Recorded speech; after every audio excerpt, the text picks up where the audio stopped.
Hi everyone, welcome to our channel Vihanshi Academy. Today we will discuss about important one-liner facts useful for APPSC, TGPSC, SSC, RRB, NTPC, UPSC, all competitive exams. Okay. ఈ video ద్వారా మనం important one liner facts అయితే నేర్చుకుందాం. ఈ one liner facts అనేవి central state government exams కి చాలా use అవుతాయి. ఇవి నెక్స్ట్ డే ఎగ్జామ్ ఉన్నది అనగా ముందు రోజు ఒక లాస్ట్ రివిజన్ గా మాత్రం యూజ్ అవుతుంది. ఓకే, తప్పకుండా స్కిప్ చేయకుండా వీడియో అంతటిని వాచ్ చేయండి. ఓకే, స్టోన్ ఏజ్, రాతి యుగం. మరి రాతి యుగం గురించి అయితే తెలుసుకుందాం. The stone age is the earliest period of human history. రాతి యుగం అనేది మానవ చరిత్రలో అత్యంత ప్రాచీన కాలం. The stone age is a name because humans use to stone tools. అంటే మానవులు రాతి పనిముట్లను ఉపయోగించడం వల్ల దీనికి రాతి యుగం అనే పేరు వచ్చింది. ఓకే, అప్పుడు రాతి యుగంలో ద స్టోన్ ఏజ్ లో మానవులు ఏమి ఉపయోగించేవారు? రాళ్ళనే ఎక్కువగా యూజ్ చేసేవారు. అంటే వేటాడడానికి, ఫుడ్ని వేటాడడానికి. ఇప్పుడు జంతువుల్ని వేటాడాలంటే ఆ వేటాడిన మాంసాన్ని కట్ చేయాలన్నా, ఏం చేయాలన్నా కూడా రాళ్ళనే యూజ్ చేసేవాళ్ళు. మరి అన్నింటికి కూడా రాళ్ళనే యూజ్ చేసేవారు. అందుకని అప్పుడు రాతి యుగం అనే పేరు వచ్చింది. Okay, the stone age is divided into 3 periods. 3 దశలుగా విభజించారు. పాలియోలిథిక్ అంటే పాత రాతి యుగం, మెసోలిథిక్ మధ్య రాతి యుగం, నియోలిథిక్ కొత్త రాతి యుగం. The stone age began about 2.6 million years ago. Okay, రాతి యుగం అనేది సుమారు 26 లక్షల సంవత్సరాల క్రితమే ప్రారంభమైంది. The stone age ended with the beginning of the metal age. ఎప్పుడైతే లోహ యుగం అనేది ప్రారంభమైందో అంతటితో ఈ రాతి యుగం అనేది ముగిసిందన్నమాట. Okay, next paleolithic, old stone age, పాత రాతి యుగం గురించి అయితే తెలుసుకుందాం. Paleolithic age means old stone age అంటే ఏంటి? పాత రాతి యుగం. The Palaeolithic age lasted from about 2.6 million years ago to 10,000 BCE. పాత రాతి యుగం అనేది సుమారు 26 లక్షల సంవత్సరాల క్రితం నుండి క్రీస్తు పూర్వం 10,000 వరకు కూడా కొనసాగింది. Humans used rough and unpolished stone tools during the Palaeolithic age. పాత రాతి యుగంలో మానవులు మెరుగుపరచినటువంటి అంటే రాళ్లను అలానే యూజ్ చేసేవాళ్ళు అన్నమాట. వాటిని షార్ప్ చేయకుండా అదే విధంగా అన్నింటికి యూజ్ చేసేవారు. ఇప్పుడు ఆహారాన్ని ఇప్పుడు జంతువులు ఉన్నాయి, జంతువుల్ని వేటాడిన తర్వాత ఆహారం కట్ చేయడానికి అవే అలాగే యూజ్ చేసేవాళ్ళు అన్నమాట ఆ రాళ్ళని. ఇంకా మిగతా వాటికి కూడా పనిముట్లుగా ఉపయోగించేవారు. Okay, the main occupation of palaeolithic people was hunting and food gathering. వాళ్ళ మెయిన్ ప్రధాన వృత్తి వేట మరియు ఆహార సేకరణ. అంటే ఏంటి? జంతువులను వేటాడి చంపి తినడం, అంతే. Palaeolithic people lived a nomadic life. అంటే ఏంటి? వాళ్ళు సంచార జీవితం గడిపారు, సంచరించేవాళ్ళు ప్రజలు ఎక్కువగా ఆ కాలంలో. Fire was discovered during the Palaeolithic age. ఇప్పుడే అగ్ని ఆవిష్కరణ అనేది జరిగింది. అంటే రాయి తగిలితే అప్పుడు అగ్ని అనేది ఆవిష్కరించబడింది పాలియోలిథిక్ ఏజ్ లో. Next, paleolithic people lived in caves and rock shelters. Okay, అప్పుడు ప్రజలు గుహలు మరియు రాతి ఆశ్రయాలు ఉండేవి, అందులోనే నివసించేవారు. Bhimbetka caves are famous for paleolithic rock paintings. ఇదిగోండి, ఇది చాలా ఇంపార్టెంట్, చూసుకోండి. Bhimbetka caves are famous for అని ఇస్తాడు paleolithic rock paintings. Okay, Bhimbetka గుహలు అనేవి పాత రాతి యుగపు రాతి చిత్రాలకు ప్రసిద్ధి చెందాయి. నెక్స్ట్, మెసోలిథిక్ ఏజ్, మధ్య రాతి యుగం గురించి అయితే మనం ఇప్పుడు తెలుసుకుందాం. Middle stone age. Okay, Mesolithic age means middle stone age. Mesolithic age అంటే ఏంటి? మిడిల్ స్టోన్ ఏజ్ అని, మధ్యరాతి యుగం అని అర్థం. The mesolithic age existed from 10,000 BCE to 8,000. ఈ మధ్యరాతి యుగం, ఇది కూడా ఎగ్జామినేషన్ పాయింట్ ఆఫ్ వ్యూలో చాలా ఇంపార్టెంట్, చూసుకోండి. The mesolithic age existed from అని ఇస్తాడు, తర్వాత ఆప్షన్స్ ఇస్తాడు. సో ఎప్పటి నుండి ఎప్పటి వరకు? క్రీస్తు పూర్వం 10,000 నుండి 8,000 వరకు కూడా కొనసాగింది. Okay, next microliths were the main tools of the mesolithic age. అంటే మధ్యరాతి యుగంలో సూక్ష్మ రాతి పనిముట్లు ప్రధాన సాధనాలు. ఓకే, చిన్న చిన్న రాతి పనిముట్లు, రాళ్లతో చేసినటువంటి పనిముట్లు ప్రధానంగా యూజ్ చేసేవారు అప్పుడు. Mesolithic people started fishing and domestication of animals. అంటే మధ్యరాతి యుగ ప్రజలు చేపల్ని వేటాడేవారు మరియు జంతువుల పెంపకాన్ని ప్రారంభించారు ఆ టైంలో. The bow and arrow became important weapons during the Mesolithic age. మధ్యరాతి యుగంలో విల్లు, బాణం ముఖ్యమైన ఆయుధాలుగా మారాయి. Rock paintings were developed during the mesolithic age. అంటే మధ్యరాతి యుగంలో రాతి చిత్రాలు అభివృద్ధి చెందాయి. Next last one neolithic age. అంటే కొత్త రాతి యుగం గురించి అయితే తెలుసుకుందాం. Neolithic age means new stone age. దీన్నే neolithic age or new stone age అంటారు. దీని పీరియడ్ కాలం ఎప్పటి నుండి? 7000 BCEలో ప్రారంభమైంది. అంటే క్రీస్తు పూర్వం 7000లో ప్రారంభమైంది ఇది. Okay, next neolithic people used polished stone tools. మనం ముందు ఫస్ట్ పాత రాతి యుగంలో పాలిష్ చేయకుండా డైరెక్ట్ రాళ్ళనే వాడేవారు కదా పనిముట్లుగా. కానీ నియోలిథిక్ పీపుల్ ఏ విధంగా పాలిష్డ్ స్టోన్ టూల్స్ ని యూజ్ చేసేవారు. Okay, agriculture began during the neolithic age. వ్యవసాయం అనేది ఇందులో ప్రారంభమైంది. ఎక్కడ? కొత్త రాతి యుగంలో ప్రారంభమైంది వ్యవసాయం అనేది, నియోలిథిక్ ఏజ్ లో. Animal domestication became common during the neolithic age. అంటే జంతువుల పెంపకం అనేది కొత్త రాతి యుగంలో సాధారణంగా మారింది. Neolithic people started settled life. Okay, పాత రాతి యుగంలో ప్రజలు సంచార జీవితాన్ని గడిపేవారు కదా.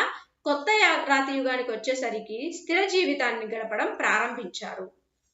Pottery making developed during the neolithic age. Okay, కుండల తయారీ అనేది కొత్త రాతి యుగంలోనే అభివృద్ధి చెందింది. ఓకే, కొత్త రాతి యుగంలో ఏమేమి అభివృద్ధి చెందాయి? వ్యవసాయం ఒకటి, నెక్స్ట్ స్థిర జీవితాన్ని గడపడం, జంతువుల పెంపకం, తర్వాత కుండల తయారీ అనేది అభివృద్ధిలోకి వచ్చింది. The wheel was invented during the neolithic age.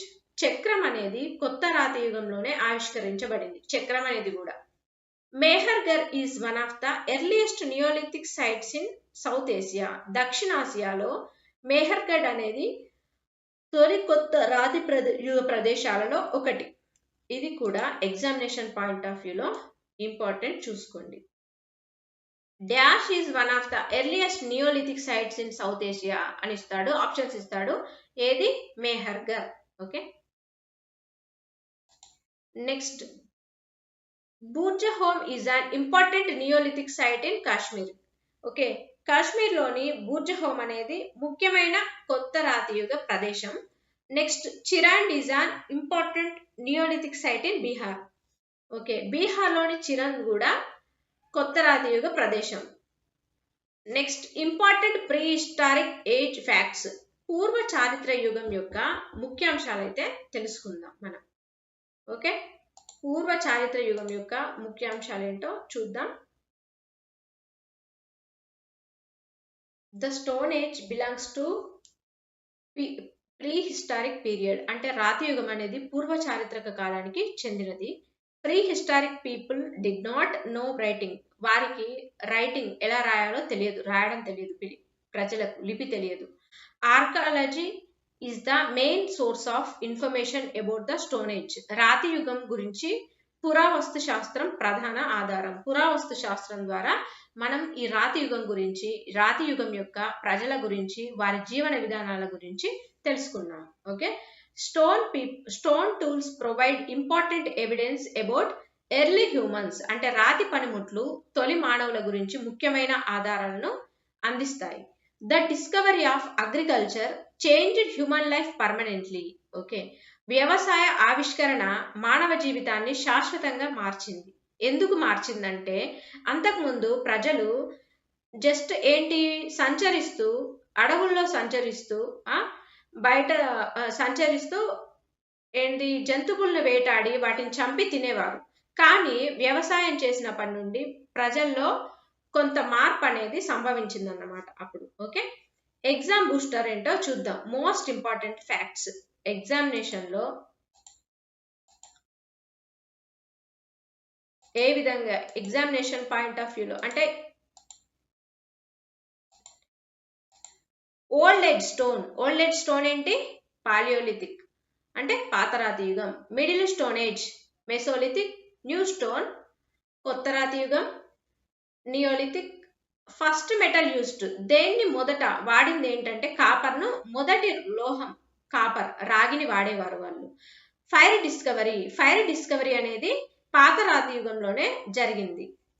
Agriculture started. మరి అగ్రికల్చర్ ఎప్పుడు స్టార్ట్ అయింది? Neolithic age. Okay, neolithic age లో వ్యవసాయం అనేది ప్రారంభమైంది. మైక్రోలిథ్స్ అంటే మెసోలిథిక్ ఏజ్, సూక్ష్మరాతి పనిముట్లు, మధ్యరాతి యుగం. ఓకే, సూక్ష్మరాతి పనిముట్లు అనేవి ఎప్పుడు ఆవిష్కరించబడ్డాయి అంటే మధ్యరాతి యుగంలో. Next famous rock paintings Bhimbetka. ఇది చాలా ఇంపార్టెంట్ ఎగ్జామినేషన్ పాయింట్ ఆఫ్ వ్యూలో. ఓకే, ఇవన్నీ ఇంపార్టెంటే ఎగ్జామినేషన్ పాయింట్ ఆఫ్ వ్యూలో, ఇవన్నీ కూడా important. Okay, next Indus valley civilisation, Harappan civilisation కు సంబంధించినటువంటి ఇంపార్టెంట్ వన్ లైనర్ ఫ్యాక్ట్స్ అయితే చూద్దాం. The Indus Valley civilization was one of the oldest urban civilization of the world. Okay, Sindhu లోయ నాగరికత ప్రపంచంలోనే అత్యంత ప్రాచీన పట్టణ నాగరికతలో ఒకటి. The Indus valley civilization is also known as Harappan civilization. ఇది కూడా ఎగ్జామినేషన్ పాయింట్ ఆఫ్ వ్యూలో ఇంపార్టెంట్. సింధు లోయ నాగరికతను హరప్పా నాగరికత అని కూడా అంటారు. The civilization flourished around 2500 BCE. అంటే ఏంటి? ఈ నాగరికత ఇండస్ వ్యాలీ సివిలైజేషన్ అనేది సుమారు క్రీస్తు పూర్వం 2500లో అభివృద్ధి చెందింది. Okay, the Indus valley civilization belonged to the bronze age అంటే కాంస్య యుగానికి చెందింది ఈ సింధులోయ నాగరికత అనేది. Okay, next the main sources of information about this civilization are archaeological excavations. అంటే ఏంటి? ఈ నాగరికత గురించి ప్రధాన సమాచారం పురావస్తు తవ్వకాల ద్వారా లభిస్తుంది. నెక్స్ట్ డిస్కవరీ చూద్దాం. డిస్కవరీ ఇంపార్టెంట్ ఫ్యాక్ట్స్ అయితే చూద్దాం. Harappa was discovered by Dayaram Sahni in 1921. హరప్పాను మొదట 1921వ సంవత్సరంలో దయారాం సాహ్ని కనుగొన్నారు.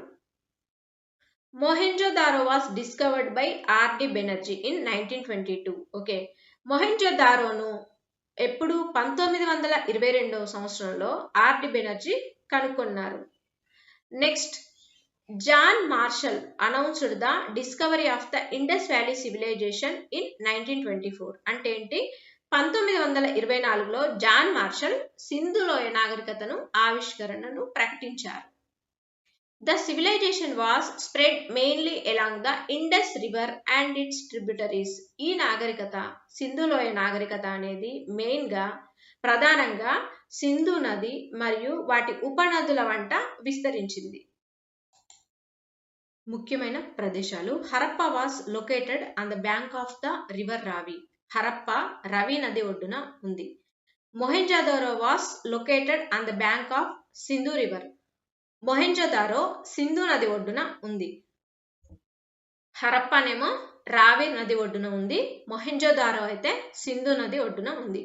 The great bath was found at Mohenjodaro. ఇది చాలా ఇంపార్టెంట్ ఎగ్జామినేషన్ పాయింట్ ఆఫ్ వ్యూలో అడుగుతారు. మొహెంజోదారోలో ఒక గొప్ప స్నానఘట్టం ఉంది.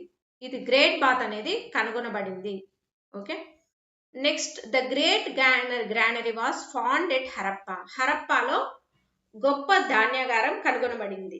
ఓకే, ఇవన్నీ కూడా ఇంపార్టెంట్ ఫ్యాక్ట్స్. చూడండి, కంపల్సరీ ఎగ్జామ్కి వెళ్లే ముందు మాత్రం ఇవి ఒకసారి రివిజన్ చేసుకొని వెళ్ళండి. Lothal was famous for it's dockyard. అంటే లోతాల్ ఓడరేవు నిర్మాణానికి ప్రసిద్ధి చెందింది లోతాల్ అనేది, లోతాల్ ప్రాంతం. Okay, Kalibangan was famous for its ploughed field అంటే ఏంటి? కాలిబంగన్ నాగలి గుర్తులున్న పొలానికి ప్రసిద్ధి చెందింది. కాలిబంగన్ ఎక్కడ ఉంది అని ఇస్తారు ఎగ్జామినేషన్ పాయింట్ ఆఫ్ వ్యూలో. ఎక్కడ? రాజస్థాన్ లో ఉంది. ఇది దేనికి ప్రసిద్ధి అంటే నాగలి గుర్తులు ఉన్నటువంటి పొలానికి ప్రసిద్ధి చెందింది.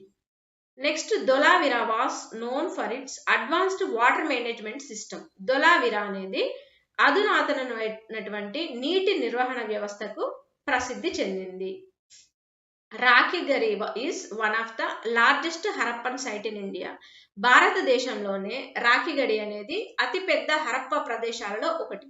హరప్ప అన్ని ప్రదేశాల కంటే కూడా ఈ రాఖీగరి అనేది లార్జెస్ట్ ప్లేస్ అన్నమాట. సుర్కోటడా ఈస్ లొకేటెడ్ ఇన్ గుజరాత్. సుర్కోటడా అనేది ఎక్కడ? గుజరాత్ లో ఉంది. మరి టౌన్ ప్లానింగ్ ఎలా ఉండేది అక్కడ చూద్దాం. టౌన్ ప్లానింగ్ అనేది ఇండస్ వ్యాలీ సివిలైజేషన్, హరప్ప నాగరికత ప్రజలు ఒక అద్భుతమైనటువంటి టౌన్ ప్లానింగ్ ఉండేది వారికి. The cities were built in planned grid system అంటే ఏంటిది? నగరాలు కూడా ఒక ఒక గ్రిడ్ పద్ధతిలో, ప్రణాళికాబద్ధమైనటువంటి గ్రిడ్ పద్ధతిలో నిర్మించబడ్డాయి. ఓకే.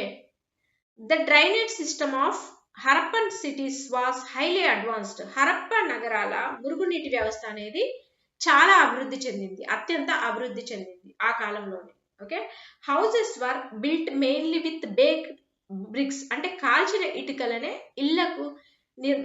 ఇల్లు కట్టుకునేవారు, కాల్చిన ఇటుకలతో. The streets were arranged in a systematic manner. వీధులు కూడా అంతే, ఒక క్రమబద్ధంగా ఒక పద్ధతిలో నిర్మించబడేవి. ఓకే. ఎకానమీ అండ్ కల్చర్, ఆర్థిక వ్యవస్థ అండ్ సంస్కృతి అనేది ఎలా ఉండేది సింధు లోయ నాగరికతలో చూద్దాం. Agriculture was the main occupation of the Harappan people. Harappa ప్రజల ప్రధాన వృత్తి ఏంటి? వ్యవసాయం అప్పుడు. Next, wheat and barley were major crops of the Harappans. గోధుమ మరియు యవం అనేది ప్రధాన పంటలు అప్పుడు. ఓకే. బార్లీ అనేవి. Cotton cultivation was known to the Harappans. Harappa ప్రజలకు పత్తి సాగు గురించి తెలుసు, అంటే పత్తిని సాగు చేయడం, పండించడం అనేది తెలుసు. The Harappan had trade relations with Mesopotamia. Okay. Harappa ప్రజలకు మెసపటోమియాతో వాణిజ్య సంబంధాలు అనేవి ఉన్నాయి. The Mesopotamians called the Indus region Meluha అంటే ఏంటి? మెసపటోమియా ప్రజలు సింధు ప్రాంతాన్ని మెలుహా అని పిలిచేవారు అన్నమాట. Seals were an important feature of Harappan culture అంటే ముద్రలు హరప్ప సంస్కృతిలో ముఖ్యమైనవి అన్నమాట. The Harappan script is still undeciphered. ఇది చాలా ఇంపార్టెంట్, ఎగ్జామినేషన్ పాయింట్ ఆఫ్ వ్యూలో కంపల్సరీ అడుగుతారు, చూసుకోండి. ద హరప్ప స్క్రిప్ట్ ఈస్ అంటే still undeciphered. Okay. Next, region and art గురించి అయితే తెలుసుకుందాం. మతం మరియు కళల గురించి తెలుసుకుందాం ఇప్పుడు మనం. The Harappan worshipped the mother goddess. Harappa ప్రజలు మాతృదేవతను ఆరాధించేవారు. The Pashupati seal was found at Mohenjodaro. ఇది ఎగ్జామినేషన్ పాయింట్ ఆఫ్ వ్యూలో ఇంపార్టెంట్, చూసుకోండి. ద పశుపతి అంటే పశుపతి ముద్ర మొహెంజోదారోలో లభించింది. The bronze statue of dancing girl was found at Mohenjodaro. కంచు నాట్య కళాకారిణి విగ్రహం మొహెంజోదారోలో లభించింది. The priest king statue was found at Mohenjodaro అంటే పూజారి రాజు విగ్రహం మొహెంజోదారోలో లభించింది. The Harappans used weights and measures for trade. Harappa ప్రజలు వ్యాపారం కోసం కొలతలు మరియు తూకాలను ఉపయోగించేవారు. Okay. Decline of Indus valley civilization అంటే హరప్ప నాగరికత అనేది పతనం ఎలా జరిగిందో చూద్దాం. The decline of the Indus valley civilization occurred around 1900 BCE అంటే క్రీస్తు పూర్వం 1900 సంవత్సరంలో సింధులోయ నాగరికత పతనం అనేది జరిగింది. Okay. The exact reason for the decline of the civilisation is unknown. ఈ నాగరికతకు ఖచ్చితమైన కారణాలు అయితే తెలియదు. ఈ నాగరికత పతనానికి ఖచ్చితమైన కారణాలు అయితే తెలియవు. Possible causes include. Possible causes అంటే క్లైమేట్ చేంజెస్, ఫ్లడ్స్, ఇంకా వరదలు రావడం, వాణిజ్యాలలో క్షీణత కారణంగా వాతావరణంలో మార్పులు రావడం వీటికి కారణాలు అంటే ఇండస్ వ్యాలీ సివిలైజేషన్ అనేది పతనం అవడానికి కారణం అంటారు. Examination booster most important facts చూద్దాం ఒకసారి. Also known as Indus valley civilization also known as Harappan civilization period ఏ టైం నుండి ఏ టైం వరకు 2500 BCE టు 1900 BCE అంటే క్రీస్తు పూర్వం 2500 నుండి 1900. ఫస్ట్ డిస్కవర్డ్ సైట్, మొదట కనుగొన్న ప్రదేశం ఏంటి? Harappa site. Discovered of Harappa, హరప్పాను ఆవిష్కరించిన వారు ఎవరంటే దయారాం సాహ్ని. డిస్కవర్డ్ ఆఫ్ మొహెంజోదారో, మొహెంజోదారోను ఆవిష్కరించిన వారు ఎవరంటే R D Banerjee. Great bath Mohenjodaro, గొప్ప స్నానఘట్టం ఏంటి? మొహెంజోదారో. డాక్యార్డ్ అంటే రేవు నిర్మాణం ఏంటి? Lothal. Next largest Harappan site in India ఏది? Rakhigarhi. Next famous script, script అనేది ఏంటి? అన్డిసిఫర్డ్, ఇప్పటికీ కూడా అర్థం అవలేదు. Okay, Vedic age important one liner facts చూద్దాం. The Vedic age is an important period in ancient Indian history. వేదకాలం అనేది ప్రాచీన భారత చరిత్రలోనే ఒక ముఖ్యమైనటువంటి కాలం. Okay, the Vedic age lasted from about 1500 BCE to 600 BCE అంటే వేదకాలం అనేది సుమారు క్రీస్తు పూర్వం 1500 నుండి 600 వరకు అయితే కొనసాగింది. The Vedic age is named after the Vedas, వేద కాలానికి వేదాల పేరు పెట్టబడింది. ఓకే, ఎందుకు వేదిక్ ఏజ్ అనేది ఎందుకు పేరు వచ్చిందంటే ఆ టైంలో వేదాలు ఉండేవి, అందుకని వేదిక్ ఏజ్ అనేది పేరు వచ్చింది. The Vedas are the oldest sacred text of India అంటే వేదాలు భారతదేశంలోనే అత్యంత ప్రాచీన పవిత్ర గ్రంథాలు. The main source of information about the Vedic age is the Vedic literature అంటే ఏంటి? వేదకాలం గురించి ప్రధాన సమాచారం వేద సాహిత్యం నుండి లభిస్తుంది. ఇంపార్టెంట్ ఫ్యాక్ట్స్ చూద్దాం ఇప్పుడు. వేదాలు ముఖ్యాంశాలు అయితే చూద్దాం. Okay, there are 4 Vedas. వేదాలు మొత్తం 4 మనకు తెలుసు. ఋగ్వేదం, సామవేదం, యజుర్వేదం, అథర్వణ వేదం. ఋగ్వేద అనేది ఓల్డెస్ట్ వేద, ఇది ఎగ్జామినేషన్ పాయింట్ ఆఫ్ వ్యూలో ఇంపార్టెంట్, చూసుకోండి. ఋగ్వేద ఈస్ ద ఓల్డెస్ట్ వేద, ద ఓల్డెస్ట్ వేద ఈజ్ డాష్ అని ఆప్షన్స్ ఇస్తారు. ఋగ్వేద కంటెన్స్ 1028 హైమన్స్, ఇది కూడా చాలా ఇంపార్టెంట్. ఋగ్వేదంలో మొత్తం ఎన్ని సూక్తాలు ఉన్నాయంటే 1028 సూక్తాలు అయితే ఉన్నాయి. Samaveda is also known as the వేద ఆఫ్ మ్యూజిక్. ఓకే, సామవేదాన్ని సంగీత వేదం అని కూడా పిలుస్తారు. Yajurveda deals mainly with rituals and sacrifices అంటే ఏంటిది? యజుర్వేదం ప్రధానంగా యజ్ఞాలు మరియు కర్మకాండలకు సంబంధించినటువంటిది. Okay, Atharva Veda contains charms, spells and daily life practices అంటే అథర్వణ వేదంలో మంత్రాలు, వైద్య పద్ధతులు మరియు రోజువారీ జీవిత విషయాలైతే ఉన్నాయి. The Upanishads are the philosophical text of Vedic literature అంటే ఏంటి? ఉపనిషత్తులు వేద సాహిత్యంలోని తాత్విక గ్రంథాలు. ఎర్లీ వేదిక్ ఏజ్ గురించి చూద్దాం. Important facts. Okay, the early Vedic period is also known as Rigvedic period. మనం తెలుసు కదా, ప్రారంభ వేద కాలాన్ని ఋగ్వేద కాలం అని కూడా అంటారు. The Rigvedic people lived mainly in the north western region of India. ఋగ్వేద ప్రజలు ప్రధానంగా వాయువ్య భారతదేశంలో నివసించారు. The Rigvedic society was mainly pastoral అంటే ఏంటి? ఋగ్వేద సమాజం అనేది ప్రధానంగా పశు పోషణపై అంటే పశువులను పోషించడంపై ఆధారపడి ఉండేది. Cattle were considered a symbol of wealth in the Rigvedic period. అప్పుడు ఆ టైంలో ఋగ్వేద కాలంలో పశువులను సంపదకు చిహ్నంగా భావించేవారు. Next, the Rigvedic people worshipped natural forces. ఋగ్వేద ప్రజలు ప్రకృతి శక్తులను ఎక్కువగా ఆరాధించేవారు. Indra was the most god of the Rigvedic period. అప్పుడు ఆ టైంలో ఋగ్వేదిక్ కాలంలో ఇంద్రుడు ముఖ్యమైన దేవుడు అన్నమాట. అగ్ని was the God of fire in Vedic religion. అగ్ని వేద మతంలో అగ్నిదేవుడు. Next, Varuna was considered the God of cosmic order అంటే ఏంటి? వరుణుడు విశ్వ నియమాల దేవుడిగా భావించబడ్డాడు అప్పుడు. Next later Vedic age facts, అంటే లేటర్ వేదిక్ ఏజ్ ఫ్యాక్ట్స్ ఏంటో చూద్దాం. The later Vedic period lasted from 1000 BCE to 600 BCE. తర్వాతి వేదకాలం ఎప్పటి నుండి? క్రీస్తు పూర్వం 1000 నుండి 600 వరకు అయితే కొనసాగింది. Okay.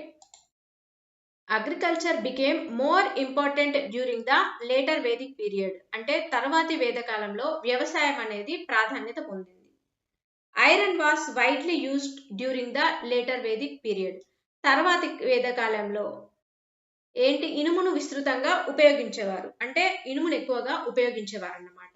The later Vedic period people expanded towards the Ganga Yamuna plains. Okay.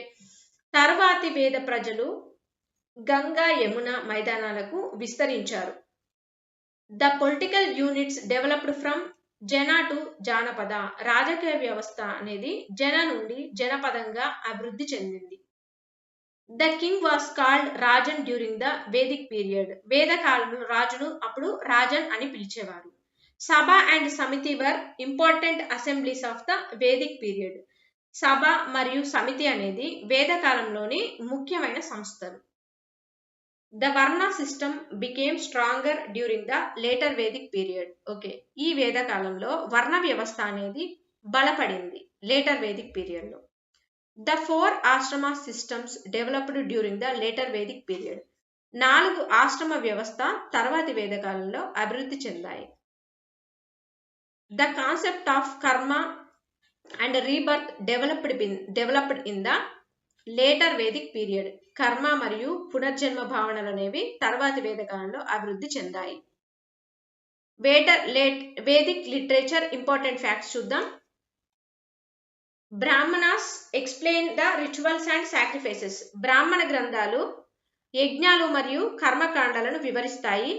Next Aranyakas are known as forest text, అంటే అరణ్యకాలను అరణ్య గ్రంథాలు అని పిలుస్తారు.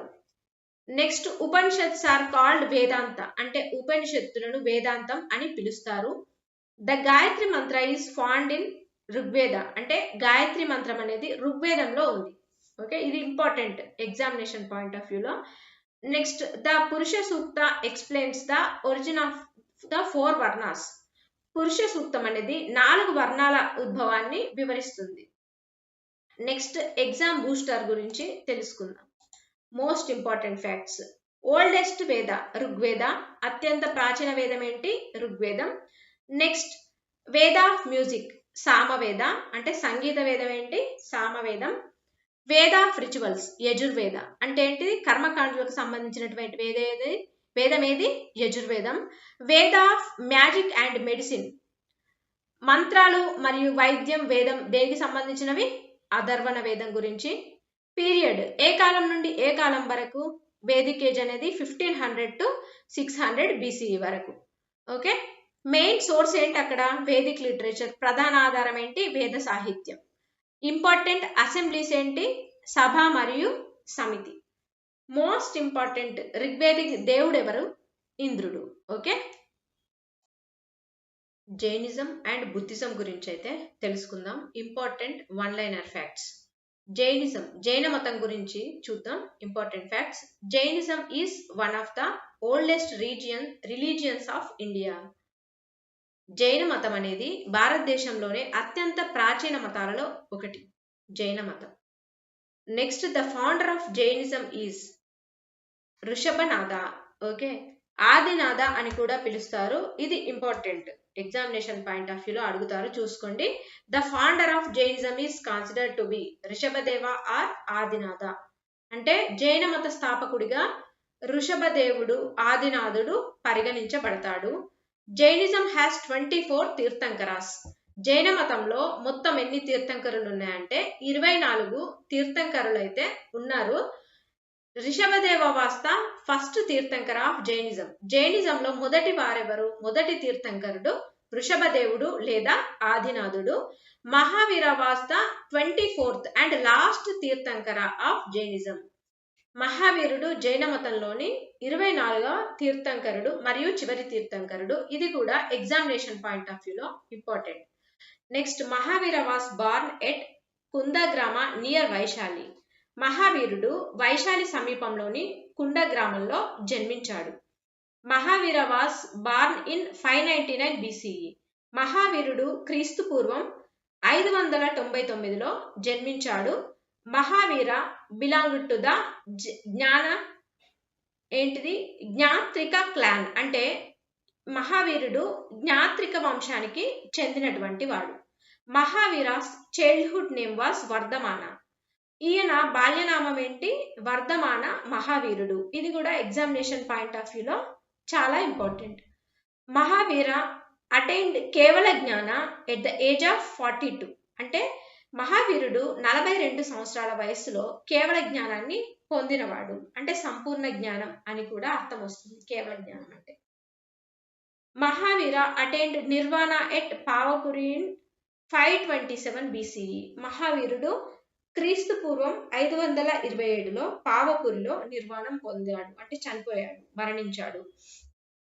The 3 jewels of Jainism are right faith, right knowledge, right conduct. ఇది ఎగ్జామినేషన్ పాయింట్ ఆఫ్ వ్యూలో ఇంపార్టెంట్, చూసుకోండి. అంటే ఏంటిది? జైన మతంలోని త్రిరత్నాలు సమైక్య దర్శనం, సమైక్య జ్ఞానం, సమ్యక చరిత్ర. Okay. The main principle of Jainism is ahimsa, non violence. జైన మతం యొక్క ప్రధాన సూత్రం ఏంటంటే ahimsa. Jainism emphasizes truth, non stealing and non possession. అంటే ఏంటి? జైన మతం అనేది సత్యం, అస్థేయం, అపరిగ్రహాన్ని బోధిస్తుంది. The sacred text of Jainism are called Agamas. జైన మత పవిత్ర గ్రంథాలను ఆగమాలు అంటారు. పవిత్ర గ్రంథాలు ఏంటి? జైన మతంలో ఉన్నటువంటి పవిత్ర గ్రంథాలు ఆగమాలు, ఆగమాస్. ఇది ఎగ్జామినేషన్ పాయింట్ ఆఫ్ వ్యూలో important. Jainism was divided into 2 major sectors. Okay, 2 ప్రధాన శాఖలుగా విభజించబడింది జైన మతం అనేది. అవి ఏంటంటే దిగంబర ఒకటి, శ్వేతంబర ఇంకొకటి. Okay. Bhadrabahu was an important Jain monk. అంటే భద్రబాహువు ప్రముఖ జైన సన్యాసి. Chandragupta Maurya accepted Jainism in his later life. Okay. Chandragupta మౌర్యుడు తన జీవిత చివరి దశలో జైన మతం అనేది స్వీకరించాడు. నెక్స్ట్ బుద్ధిజం గురించి ఇంపార్టెంట్ ఫ్యాక్ట్స్ అయితే చూద్దాం. Buddhism was founded by Gautam Buddha. బౌద్ధ మత స్థాపకుడు ఎవరు? గౌతమ బుద్ధుడు. Next Gautam Buddha was born at Lumbini in 563 BCE. Gautam బుద్ధుడు క్రీస్తు పూర్వం 563లో లుంబినిలో జన్మించాడు. ఇది ఎగ్జామినేషన్ పాయింట్ ఆఫ్ వ్యూలో important. Next the childhood name of Buddha was Siddhartha. Okay. బుద్ధుని బాల్య నామం ఏంటి? సిద్ధార్థుడు. మహావీరుని బాల్యనామం ఏంటి? వర్ధమాన. ఓకే. బుద్ధుని బాల్యనామం ఏంటి? Siddhartha. Buddha belong to the Shakya clan. ఈయన బుద్ధుడు శాక్య వంశానికి చెందినటువంటి వాడు. Buddha's father was Shuddhodana and mother was Mayadevi. అంటే మాయాదేవి. బుద్ధుని తండ్రి శుద్ధోదనుడు మరియు తల్లి Mayadevi. Buddha attained enlightenment at Bodhgaya. బుద్ధుడు బోధ్గయలో జ్ఞానోదయం పొందాడు. Okay. Next Buddha delivered his first sermon at Sarnath. బుద్ధుడు తన మొదటి ఉపదేశాన్ని ఎక్కడ? సారనాథ్లో ఇచ్చాడు ఈయన బుద్ధుడు. Okay. Next the first sermon of Buddha is known as ధర్మచక్ర ప్రవర్తన. అంటే ఏంటి? బుద్ధుని మొదటి ఉపదేశాన్ని ధర్మచక్ర ప్రవర్తనం అంటారు. ఇది ఎగ్జామినేషన్ పాయింట్ ఆఫ్ వ్యూలో ఇది important. Next Buddha delivered his first sermon at అని ఇస్తాడు, ఆప్షన్స్ ఇస్తాడు. ఎక్కడ? Sarnath. Next Buddha attained Mahaparinirvana at Kushinagar. బుద్ధుడు కుషినగర్లో మహాపరినిర్వాణం పొందాడు, అంటే మరణించాడు. Next the 4 noble truths are the foundation of Buddhism. మరి 4 ఆర్య సత్యాలు బౌద్ధ మతానికి పునాది. అవేంటో చూద్దాం. The 8 folds path was preached by Buddha. అష్టాంగ మార్గాన్ని బుద్ధుడు బోధించాడు. Next the main principles of Buddhism is the middle path. Okay. బౌద్ధ మతం యొక్క ప్రధాన సూత్రం మాధ్యమ మార్గం. The Buddhist scriptures, okay, scriptures are called Tripitaka. బౌద్ధ పవిత్ర గ్రంథాలను త్రిపిటకాలు అంటారు. ఇది ఇంపార్టెంట్ ఎగ్జామినేషన్ పాయింట్ ఆఫ్ వ్యూలో. Tripitaka was written in Pali language. త్రిపిటకాలు ఎందులో? పాలి భాషలో రచించబడ్డాయి. The first Buddhist council was held at Rajagriha. మొదటి బౌద్ధ సంగీతి రాజగృహంలో జరిగింది. నెక్స్ట్ సెకండ్ బుద్ధిస్ట్ కౌన్సిల్ వైశాలిలో. థర్డ్ బుద్ధిస్ట్ కౌన్సిల్ ఎక్కడ? పాటలీపుత్రంలో. ఫోర్త్ బుద్ధిస్ట్ కౌన్సిల్ కనిష్కుని కాలంలో జరిగింది. ఇది ఇంపార్టెంట్. ఈ 4 కూడా ఎగ్జామినేషన్ పాయింట్ ఆఫ్ వ్యూలో ఇంపార్టెంట్, చూసుకోండి. Ashoka sent Mahendra and Sanghamitra to Sri Lanka to spread Buddhism. Okay, అశోకుడు బౌద్ధమత ప్రచారం కోసం మహేంద్రుడు మరియు సంఘమిత్రులను శ్రీలంకకు పంపించాడు. ఇది ఎగ్జామినేషన్ పాయింట్ ఆఫ్ వ్యూలో important. Buddhism was divided into Hinayana and Mahayana sectors. బౌద్ధ మతం అనేది హినాయన మరియు మహాయాన శాఖలుగా విభజించబడింది. Okay, next Nalanda became a famous centre of Buddhist learning. అంటే నలంద బౌద్ధ విద్యకు ప్రసిద్ధ కేంద్రంగా మారింది. ఇంపార్టెంట్ డిఫరెన్సెస్ చూద్దాం జైనిజంకి బుద్ధిజంకి. ఫౌండర్, జైన మతం యొక్క ఫౌండర్ ఎవరు? మహావీరుడు. ఈయన 24th తీర్థంకర. ఓకే, 24వ తీర్థంకరుడు. నెక్స్ట్ బుద్ధిజం ఫౌండర్ ఎవరు? గౌతమ బుద్ధుడు. ఓకే, నెక్స్ట్ మెయిన్ ప్రిన్సిపల్ ఏంటి మరి చూద్దాం. అహింస. ఇక్కడ జైన మతంలో అహింస అనేది మెయిన్ ప్రిన్సిపల్, ప్రధాన సూత్రం. బుద్ధిజంలో ఏంటి మెయిన్ ప్రిన్సిపల్? మధ్యమ మార్గం. సాక్రెడ్ టెక్స్ట్, పవిత్ర గ్రంథాలు ఏంటంటే జైనిజంలో అంటే జైన మతంలో ఆగమాలు, బుద్ధిజంలో అయితే బౌద్ధ మతంలో అయితే త్రిపిటకాలు. నెక్స్ట్ లాంగ్వేజ్ ఏంటంటే జైన మతంలో అయితే ప్రాకృతం, బౌద్ధ మతంలో అయితే పాలి language. Most important exam points చూసినట్టయితే 24th తీర్థంకర మహావీర, 24వ తీర్థంకరుడు ఎవరు? మహావీరుడు. ఫౌండేషన్ ఆఫ్ బుద్ధిజం, బౌద్ధ మత స్థాపకుడు ఎవరంటే గౌతమ బుద్ధుడు. ఎన్లైట్మెంట్ ప్లేస్ బోధ్ గయా, జ్ఞానోదయ స్థలం ఏంటంటే Bodh Gaya. Next first sermon అంటే మొదటి ఉపదేశం ఎక్కడ జరిగింది అంటే సారనాథ్. నిర్వాణ స్థలం ఎక్కడ? Kushinagar. Okay, 16 Mahajanapadas, important liner facts చూద్దాం. The Mahajanapadas were the 16 great kingdoms of ancient India. మహాజానపదాలు ప్రాచీన భారతదేశంలోనే 16 గొప్ప రాజ్యాలు. ద Mahajanapadas emerged around the 6th century BCE. మహాజానపదాలు సుమారు క్రీస్తు పూర్వం 6వ శతాబ్దంలో ఏర్పడ్డాయి. ఈ 16 మహాజానపదాలు కూడా. The term Mahajanapada means great realm or great kingdom. మహాజానపదం అంటే ఏంటంటే గొప్ప రాజ్యం లేదా విశాల రాజ్యం అని అర్థం. Most information about the Mahajanapadas comes from Buddhist and Jain text. మహాజానపదాల గురించి ఎక్కువ సమాచారం బౌద్ధ మరియు జైన గ్రంథాల నుండి లభిస్తుంది. The Anguttara Nikaya mentioned 16 Mahajanapadas. అంగుత్తర నికాయలో 16 మహాజానాల ప్రస్తావన ఉంది. ఇది ఎగ్జామినేషన్ పాయింట్ ఆఫ్ వ్యూలో important. The dash mentioned the 16 Mahajanapadas అని ఆప్షన్స్ ఇస్తారు. Anguttara Nikaya option. Okay, 16 Mahajanapadas. One liner fact చూద్దాం. There were 16 Mahajanapadas in ancient India. ప్రాచీన భారతదేశంలో మొత్తం 16 మహాజానపదాలు ఉన్నాయి. Magadha became the most powerful Mahajanapada. Magadha రాజ్యం అనేది అత్యంత శక్తివంతమైనటువంటి మహాజానపదంగా ఎదిగింది. The capital of Magadha was Rajagriha and later Pataliputra. Magadha రాజధాని మొదట రాజగృహం, తర్వాత పాటలిపుత్ర అయింది.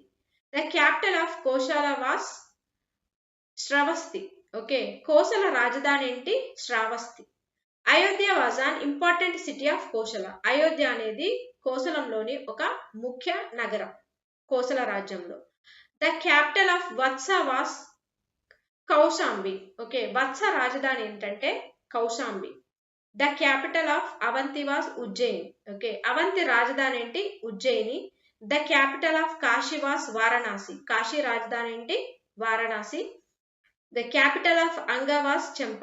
అంగ రాజధాని Champa. The capital of Vajji was Vaishali. Vajji రాజధాని ఏంటి? Vaishali. Okay.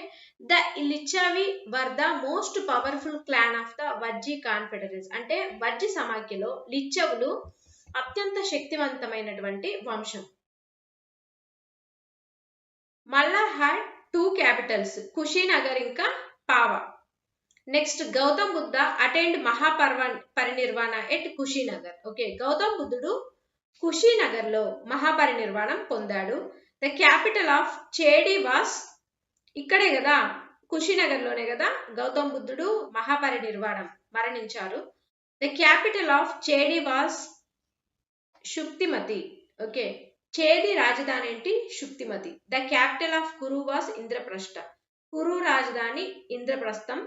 The capital of Panchala was Ahichhatra. Okay, అహిచ్ఛత్రం అండ్ కాంపిల్య. ఓకే, పంచాలకు ఉత్తర రాజధాని ఏమో అహిచ్ఛత్రం, దక్షిణ రాజధాని ఏమో Kampilya. The capital of Matsya was Virata నగరం. మత్స్య రాజధాని ఏంటి? విరాట నగరం. Next the capital of Surasena was Mathura. Shurasena రాజధాని Mathura. Next the capital of Asmaka was Potali. అంటే ఏంటిది? అస్సాక రాజధాని ఏంటి? Potali. Next Assaka was the only Mahajanapada located south of the Vindhya mountains. Vindhya పర్వతాలకు దక్షిణాన ఉన్నటువంటి ఏకైక మహాజానపదం ఏంటి? Asmaka. Next the capital of Gandhara Takshashila. Gandhara రాజధాని Takshashila. Takshashila was A famous centre of learning. Takshashila అనేది ప్రసిద్ధ విద్యా కేంద్రం. Next the capital of Kamboja was Rajapura. Kamboja రాజధాని రాజపురం. ద క్యాపిటల్ ఆఫ్ వజ్జి లేదా వైశాలి. వజ్జి రాజధాని అనేది వైశాలి. ఇది ఇంపార్టెంట్ ఎగ్జామినేషన్ పాయింట్ ఆఫ్ వ్యూలో. Some Mahajanapadas were monarchies while others were republics. అంటే కొన్ని మహాజానపదాలేమో రాచరికాలు ఉండేవి, మరికొన్నేమో గణతంత్ర రాజ్యాలుగా ఉండేవి. The Vajji and Malla were famous republican states. Vajji మరియు మల్లా అనేవి ప్రసిద్ధ గణతంత్ర రాజ్యాలు. Next the rise of Magadha led to the decline of other Mahajanapadas. Magadha అభ్యుదయంతో ఇతర మహాజానపదాలు క్రమంగా బలహీనపడ్డాయి. మగధ సామ్రాజ్యం అభ్యుదయంతో ఏమైంది? మిగిలిన మహాజానపదాలు ఏవైతే ఉన్నాయో అవి బలహీనపడ్డాయి. The Mahajanapada period marks the beginning of urbanisation in ancient India. మహాజానపదాల కాలం ప్రాచీన భారతదేశంలో పట్టణీకరణ ప్రారంభానికి అనేది ఒక సూచిక. Next iron technology contributed to the growth of the Mahajanapadas. Okay, మహాజానపదాలు అభివృద్ధి చెందడానికి ఇనుము అనేది చాలా రకాలుగా యూజ్ అయింది. The Mahajanapadas laid the foundation for large empires like Magadha and Maurya. మహాజానపదాల్లో మగధ సామ్రాజ్యం మరియు మౌర్య వంటి మహా సామ్రాజ్యాల ఏర్పాటుకు పునాది వేశాయి. ఈ 16 మహాజానపదాస్ చూసినట్టయితే అంగ, మగధ, కాశీ, కోశల, వజ్జి, మల్ల, చేడి, వత్స, కురు, పాంచాల, మత్స్య, సురసేన, అసక, అవంతి, గాంధార, కాంబోజ్.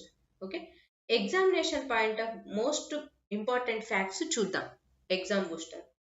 టోటల్ మహాజానపదాస్. టోటల్ మొత్తం మహాజానపదాలు ఎన్ని? 16. టోటల్ ఎన్ని? 16 మహాజానపదాలు. నెక్స్ట్ పీరియడ్, కాలం ఎప్పటి నుండి ఎప్పటి వరకు అంటే 6th century BCE అంటే క్రీస్తు పూర్వం 6వ శతాబ్దం. మెయిన్ సోర్స్, ఇక్కడ మెయిన్ సోర్స్ ఏంటి? ఈ 16 మహాజానపదాలకు అంగుత్తర నికాయ. ఇది ఎగ్జామినేషన్ పాయింట్ ఆఫ్ వ్యూలో ఇంపార్టెంట్. మోస్ట్ పవర్ఫుల్ మహాజానపద, అత్యంత శక్తివంతమైనటువంటి మహాజానపద ఏంటంటే ఇందులో మగధ సామ్రాజ్యం మహాజానపద అత్యంత శక్తివంతమైనది. ఓకే, ఈ మగధ సామ్రాజ్యాన్ని 4 రాజ్యాలు పరిపాలించాయి. ఇంకా చూద్దాం. ఓన్లీ సౌతర్న్ మహాజానపదం, కేవలం దక్షిణ భారతదేశంలోనే ఏకైక మహాజానపదం ఏంటంటే అస్సక. ఇది ఎగ్జామినేషన్ పాయింట్ ఆఫ్ వ్యూలో ఇంపార్టెంట్, చూడండి. Next famous university. ఇక్కడ మరి ఫేమస్ యూనివర్సిటీ ఏంటంటే ప్రసిద్ధ విద్యా కేంద్రం తక్షశిల, రిపబ్లికన్ స్టేట్స్ అంటే గణతంత్ర రాజ్యాలు వజ్జి మరియు మల్లా. ఇది కూడా ఇంపార్టెంట్ ఎగ్జామినేషన్ పాయింట్ ఆఫ్ వ్యూలో. Famous university Takshashila, Gandhara, republican states ఏంటి Vajji Malla. Okay. Next Magadha. Introduction important one liner fact చూద్దాం మగధ సామ్రాజ్యం గురించి. Magadha was one of the 16 Mahajanapadas of ancient India. Okay. Magadha సామ్రాజ్యం అనేది ప్రాచీన భారతదేశంలోని 16 మహాజనపదాలలో ఒకటి. Magadha played a vital role in the political unification of ancient India. అంటే ప్రాచీన భారతదేశ రాజకీయ ఏకీకరణలో మగధ కీలక పాత్ర పోషించింది. The region of Magadha is located in present day southern Bihar. Magadha ప్రాంతం అనేది నేటి దక్షిణ బీహార్లో ఉంది ఇప్పుడు present. Magadha became the most powerful kingdom in northern India. ఉత్తర భారతదేశంలోని అత్యంత శక్తివంతమైన రాజ్యంగా మగధ ఎదిగింది. The rise of Magadha is one of the most important events in ancient Indian history. Okay. Magadha అభ్యుదయం ప్రాచీన భారతదేశ చరిత్రలోనే ఒక అత్యంతమైన ముఖ్యమైన సంఘటనలో కూడా ఒకటి. Okay. 16 Magadha important line fact చూసినట్టయితే the earliest capital of Magadha was. Okay. Magadha రాజ్యంలో తొలి రాజధాని ఏంటి? రాజగృహం. తర్వాత later the capital was shifted to Pataliputra. ఆ తర్వాత పాటలిపుత్రకి మార్చారు. ఇది ఎగ్జామినేషన్ పాయింట్ ఆఫ్ వ్యూలో important. The founder of Haryanka dynasty was ఎవరు? బింబిసార. హర్యాంక వంశ స్థాపకుడు ఎవరు? బింబిసారుడు. Next Ajatashatru expanded the Magadha kingdom. అజాతశత్రువు మగధ సామ్రాజ్యాన్ని విస్తరింపజేశాడు. Next Udayan shifted the capital to Pataliputra. ఇది ఎగ్జామినేషన్ పాయింట్ ఆఫ్ వ్యూలో ఇంపార్టెంట్, చూసుకోండి. ఉదయనుడు రాజధానిని పాటలిపుత్రానికి మార్చాడు. ఎక్కడి నుండి? రాజగృహం నుండి పాటలిపుత్రకు చేంజ్ చేశాడు. The Shishunaga dynasty succeeded the Haryanka dynasty. Haryanka వంశం తర్వాత నెక్స్ట్ వంశం ఏంటి? శిశునాగ వంశం. ఓకే. ఈ వంశాల గురించి, మగధ సామ్రాజ్యంలో గురించి, ఆ తర్వాత 16 మహాజనపదాల గురించి, మగధ సామ్రాజ్యం గురించి, మగధ సామ్రాజ్యంలో ఉన్నటువంటి Haryanka dynasty, Shishunaga dynasty, Nanda dynasty, Mauryan dynasty గురించి విడివిడిగా వేరు వీడియోస్ అయితే ఉన్నాయి మన ఛానల్లో. మీకు డౌట్ ఉంటే ఒకసారి చూసుకోండి. ఇవేంటి? వన్ లైనర్ ఫ్యాక్ట్స్, జస్ట్ ఎగ్జామినేషన్కి వెళ్లే ముందు రివిజన్ చేసుకోవడానికి మాత్రమే. Shishunaga defeated the Avanti kingdom. అంటే శిశునాగుడు అవంతి రాజ్యాన్ని జయించాడు. Kalashoka was an important ruler of the Shishunaga dynasty. అంటే కాలాశోకుడు శిశునాగ వంశంలోని ఒక ముఖ్య రాజు అన్నమాట. The second Buddhist council was held at Vaishali during Kalashoka's reign. ఇది ఎగ్జామినేషన్ పాయింట్ ఆఫ్ వ్యూలో ఇంపార్టెంట్, చూడండి. కాలాశోకుడి పాలనలో వైశాలిలో 2వ బౌద్ధ సంగీతి జరిగింది. Okay. The second council Buddhist council was held at Vaishali during Kalashoka's reign. Next Mahapadmananda founded the Nanda dynasty. ఇది కూడా ఎగ్జామినేషన్ పాయింట్ ఆఫ్ వ్యూలో ఇంపార్టెంట్. మహాపద్మానందుడు నంద వంశాన్ని స్థాపించాడు. Dhanananda was the last ruler of the Nanda dynasty. ధనానందుడు నంద వంశపు చివరి రాజు. చివరి రాజు ఎవరు? నందా డైనస్టీ చివరి రాజు ధనానందుడు. The Mauryan dynasty was founded by Chandragupta Maurya. మరి మౌర్య వంశాన్ని స్థాపించింది ఎవరు? చంద్రగుప్త మౌర్యుడు స్థాపించాడు. Chanakya helped Chandragupta Maurya establish the Maurya empire. Okay. చాణక్యుడు చంద్రగుప్త మౌర్యుడికి మౌర్య సామ్రాజ్య స్థాపనలో సహాయం చేశాడు. Ashoka was the greatest ruler of the Mauryan empire. Maurya సామ్రాజ్యంలోని గొప్ప చక్రవర్తి ఎవరు అంటే అశోకుడు. Okay. Next after the Kalinga war, Kalinga యుద్ధం తర్వాత అశోక ఎంబ్రేస్డ్ బుద్ధిజం. ఇది ఎగ్జామినేషన్ పాయింట్ ఆఫ్ వ్యూలో ఇంపార్టెంట్. కళింగ యుద్ధం తర్వాత అశోకుడు బౌద్ధ మతాన్ని స్వీకరించాడు. ఓకే. ఇది ఎగ్జామినేషన్ పాయింట్ ఆఫ్ వ్యూలో మ్యాక్సిమం అడుగుతారు, చూసుకోండి. After the Kalinga war Ashoka embraced Buddhism. Next, Pataliputra became the capital of the Nanda and Mauryan empires. పాటలీపుత్రం నంద వంశం మరియు మౌర్య సామ్రాజ్యాల రాజధానిగా మారింది. Next, the fertile Gangetic plains helped the growth of Magadha. సారవంతమైనటువంటి గంగా మైదానాలు మగధ రాజ్యం అభివృద్ధికి దోహదపడ్డాయి, గంగా మైదానాలు కూడా. Next, rich iron ore deposits strengthened Magadha's military power. సమృద్ధిగా ఉన్నటువంటి ఇనుప ఖనిజాలు మగధ సైనిక శక్తిని బలోపేతం చేశాయి.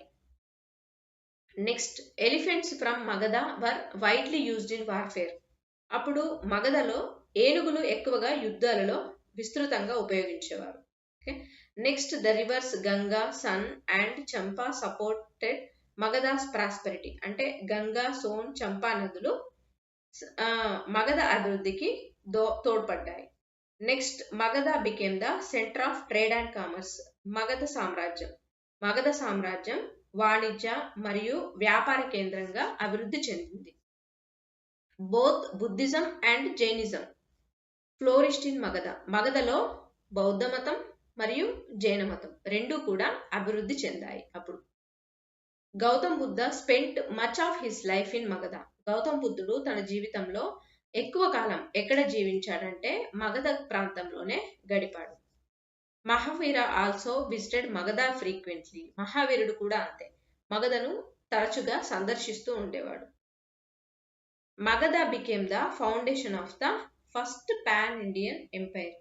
భారతదేశపు తొలి విశాల సామ్రాజ్య నిర్మాణానికి మగధ పునాదిగా నిలిచింది. మగధ సామ్రాజ్యం. The rise of Magadha marks the beginning of imperial rule in ancient India. Magadha అభ్యుదయం ప్రాచీన భారతదేశంలో సామ్రాజ్య పాలన ప్రారంభానికి సూచికగా నిలిచింది. Next, Magadha dominated northern Indian for several centuries. అంటే మగధ సామ్రాజ్యం అనేక శతాబ్దాల పాటు కూడా ఉత్తర భారతదేశంపై ఆధిపత్యం చెలాయించింది అప్పుడు. Okay. Next, the history of Magadha is closely linked with the Haryanka, Shishunaga, Nanda and Mauryan dynasties. Magadha చరిత్ర హర్యాంక, శిశునాగ, నంద, మౌర్య వంశాలలో సన్నిహితంగా ముడిపడి ఉంది. మగధ సామ్రాజ్యాన్ని పాలించినటువంటి రాజ్యాలు ఏంటంటే మొదట హర్యాంక వంశం, ఆ తర్వాత శిశునాగ వంశం, నంద వంశం, లాస్ట్ మౌర్య సామ్రాజ్యం ఉండేది. Next, Magadha occupies prominent place in history ancient Indian history. అంటే ప్రాచీన భారత చరిత్రలో మగధ సామ్రాజ్యానికి ప్రముఖ స్థానం ఉంది. ఇప్పుడు exam booster most important facts చూసినట్టయితే, region present day southern Bihar ఏంటి, నేటి దక్షిణ బీహార్. ఓకే, నేటి దక్షిణ బీహార్లో ఈ మగధ సామ్రాజ్యం అనేది ఉంది. ఫస్ట్ క్యాపిటల్ ఏంటి, రాజగృహ. నెక్స్ట్, లేటర్ తర్వాత దేనికి మారింది, పాటలీపుత్రకు మారింది. మేజర్ డైనస్టీస్ ఏంటి, Haryanka, Shishunaga, Nanda, Maurya. Okay. Next, famous rulers ఎవరు, ఫస్ట్ బింబిసారుడు హర్యాంక డైనస్టీని స్థాపించిన వాడు. అజాత శత్రువు కూడా అంతే, బింబిసారుని కుమారుడు. నెక్స్ట్, మహాపద్మానందుడు ఎవరు, నంద డైనస్టీని స్థాపించిన వాడు. నెక్స్ట్, చంద్రగుప్త మౌర్యుడు ఎవరు, మౌర్య వంశాన్ని స్థాపించిన వాడు. అశోకుడు మౌర్య వంశంలో రాజు, గొప్ప రాజు అన్నమాట, అంతే. ప్రసిద్ధి చెందినవాడు అశోకుడు. బింబిసారుడు, అజాత శత్రువు, మహాపద్మనందుడు, చంద్రగుప్త మౌర్యుడు, అశోకుడు. Okay. Major religious Buddhism and Jainism. ప్రధాన మతాలు ఏంటంటే బౌద్ధ మతం మరియు జైన మతం. Okay. Next, Haryanka dynasty. Magadha సామ్రాజ్యంలో మొదటి డైనస్టీ ఏంటి, మొదటి రాజ్యం Haryanka dynasty. Okay, the Haryanka dynasty was the first major ruling dynasty of Magadha. Haryanka వంశం అనేది మగధ సామ్రాజ్యం యొక్క తొలి ప్రధాన పాలక వంశం. The founder of the Haryanka dynasty was Bimbisara. Haryanka వంశ స్థాపకుడు ఎవరు? బింబిసారుడు. Bimbisara came to the throne around 544 BCE. అంటే బింబిసారుడు సుమారు క్రీస్తు పూర్వం 544లో సింహాసనాన్ని అధిష్ఠించాడు. Next, the capital of Magadha during Bimbisara's reign was Rajagriha. బింబిసారుడి పాలనలో మగధ రాజధాని ఏంటి? రాజగృహం. అప్పుడు Bimbisara belong to the Haryanka dynasty. ఈయన హర్యాంక డైనెస్టీకి చెందినవాడు. Bimbisara expanded the Magadha kingdom through conquest and marriage alliances. బింబిసారుడు ఎక్కువగా యుద్ధాలు మరియు వైవాహిక సంబంధాల ద్వారా మగధ రాజ్యాన్ని అనేది విస్తరించాడు. Next, Bimbisara married the Kosala princess. బింబిసారుడు కోసల రాజకుమార్తెను వివాహం చేసుకున్నాడు. Next, Bimbisara annexed the kingdom of Anga. బింబిసారుడు ఏంటి అంగరాజ్యాన్ని మగధలో విలీనం చేశాడు. Next, Bimbisara was a contemporary of Gautam Buddha. ఈయన బింబిసారుడు గౌతమ్ బుద్ధుడికి సమకాలీనుడు. Next, Bimbisara was also a contemporary of Mahavira. అంటే మహావీరునికి ఇంకా గౌతమ్ బుద్ధుడికి ఇద్దరికి కూడా సమకాలీనుడు బింబిసారుడు. Bimbisara supported Buddhism and Jainism. బింబిసారుడు బౌద్ధ మతం మరియు జైన మతాలను ప్రోత్సహించేవాడు. Ajatashatru was son of Bimbisara. అజాతశత్రువు బింబిసారుని యొక్క కుమారుడు. Next, Ajatashatru imprisoned and killed Bimbisara according to Buddhist tradition. Okay, బౌద్ధ సంప్రదాయ ప్రకారం అజాతశత్రువు బింబిసారుడిని చెరసాలలో బంధించి మరణానికి కారణమయ్యాడు. ఈయన్నే చెరసాలలో బంధించాడు. Next, Ajatashatru ruled Magadha after Bimbisara. బింబిసారుని తర్వాత వచ్చినటువంటి రాజు ఎవరు మగధ సామ్రాజ్యంలో? అజాతశత్రువు. Next, Ajatashatru fought a long war against the Vajji confederacy. అంటే ఏంటి? అజాతశత్రువు వజ్జీ సమాఖ్యపై దీర్ఘకాలం అంటే ఎక్కువ కాలం యుద్ధం చేశాడు. Ajatashatru defeated the Licchavis. అంటే అజాతశత్రువు లిచ్చవులను కూడా ఓడించాడు. Ajatashatru built the fort at Pataligrama. అంటే అజాతశత్రువు పాటలి గ్రామంలో ఒక పెద్ద కోటను నిర్మించాడు. Pataligrama later developed into Pataliputra. ఈ పాటలి గ్రామమే పాటలిపుత్రగా అభివృద్ధి చెందింది. Ajatashatru used war machines like Mahashilakantha and Mahashilakantaka and next Rathamusala. అంటే ఏంటి? అజాతశత్రువు మహాశిలకంటక మరియు రథమూసల వంటి యుద్ధ యంత్రాలను కూడా ఉపయోగించాడు. Next, the first Buddhist council was held during Ajatashatru's reign. మొదటి బౌద్ధ సంగీతి ఎప్పుడు జరిగిందంటే అజాతశత్రువు పాలనలో జరిగింది. Next, the first Buddhist council was held at Rajagriha. మొదటి బౌద్ధ సంగీతి ఎక్కడ జరిగిందంటే రాజగృహంలో జరిగింది. Mahakassapa presided over the first Buddhist council. అంటే మొదటి బౌద్ధ సంగీతికి మహాకాశ్యపుడు అధ్యక్షత వహించాడు. The Haryanka rulers strengthened the Magadha kingdom. Haryanka రాజులు మగధ రాజ్యాన్ని బలోపేతం చేశారు. Okay, the Haryanka dynasty ruled during the 6th to 5th centuries BCE. Haryanka వంశం క్రీస్తు పూర్వం 6 నుండి 5వ శతాబ్దంలో పాలించింది. Udayan was the son of అజాతశత్రువు. అజాతశత్రువు కుమారుడెవరు? ఉదయనుడు.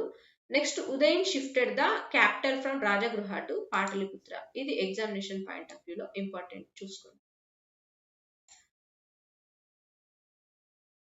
Who shifted the capital from Rajagriha to Pataliputra అని ఆప్షన్స్ ఇస్తారు. ఎవరు? ఉదయనుడు రాజధానిని రాజగృహం నుండి పాటలిపుత్రకు మార్చాడు. Next, Pataliputra later became the capital of the Nanda and Mauryan empires. అంటే ఆ తర్వాత పాటలిపుత్రం నంద వంశం మరియు మౌర్య సామ్రాజ్యాల రాజధానిగా మారింది. The last ruler of the Haryanka dynasty was Nagadasaka. Haryanka వంశంలో లాస్ట్ రాజు ఎవరు? నాగదాసకుడు.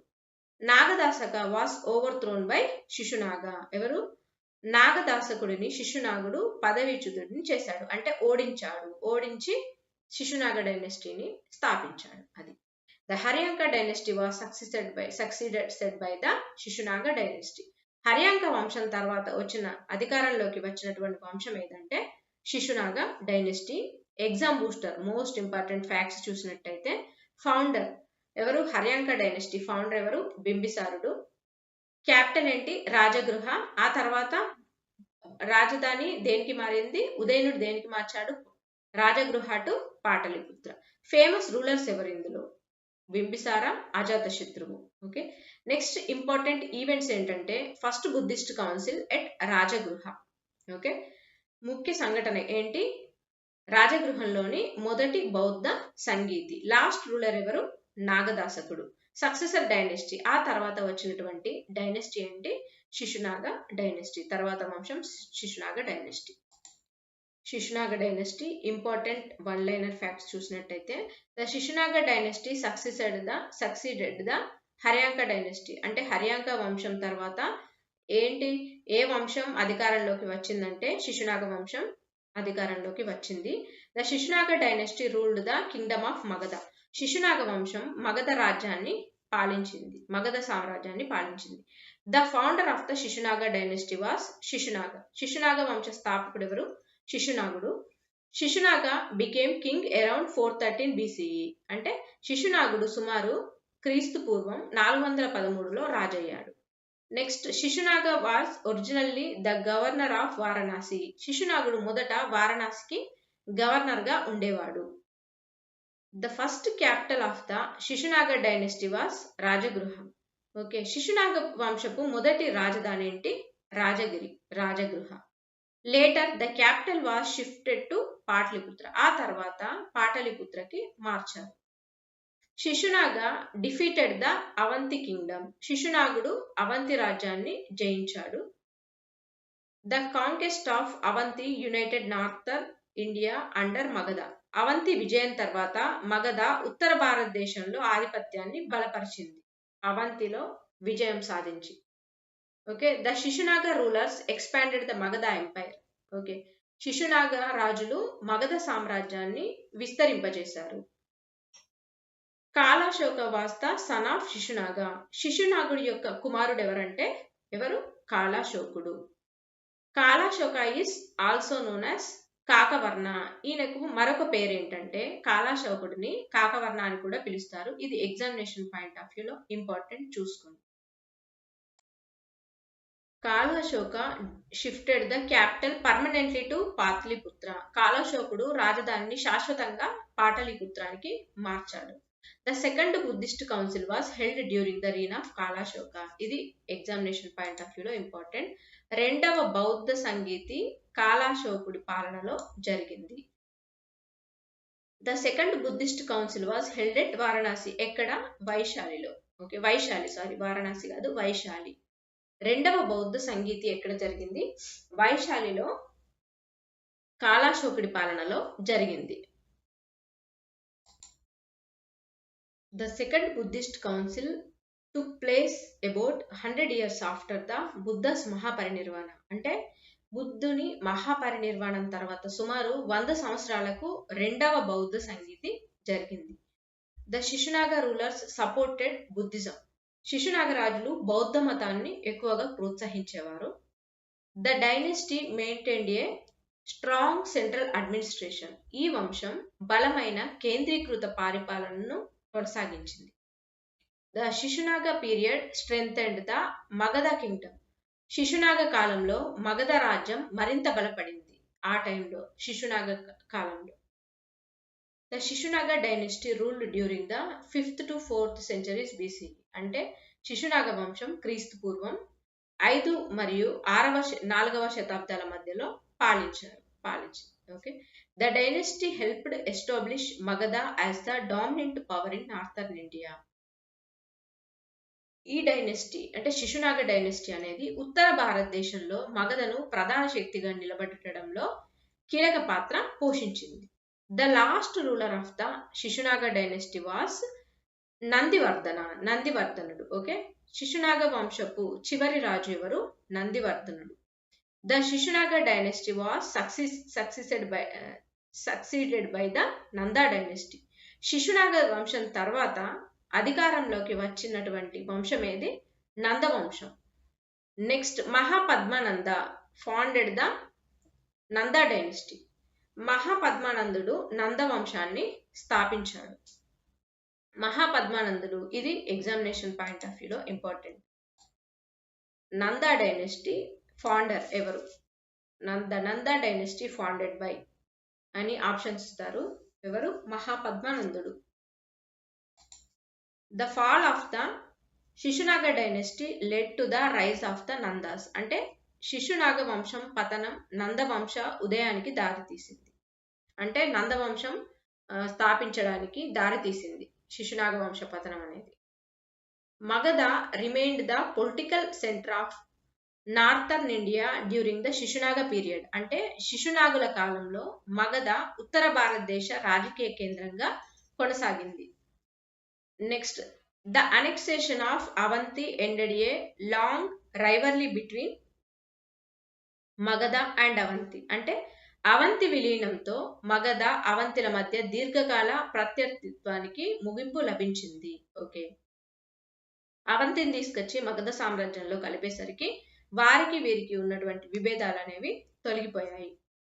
The Shishunaga dynasty contributed to the political unification of northern India. అంటే ఉత్తర భారతదేశ రాజకీయ ఏకీకరణకు శిశునాగ వంశం అనేది దోహదపడింది.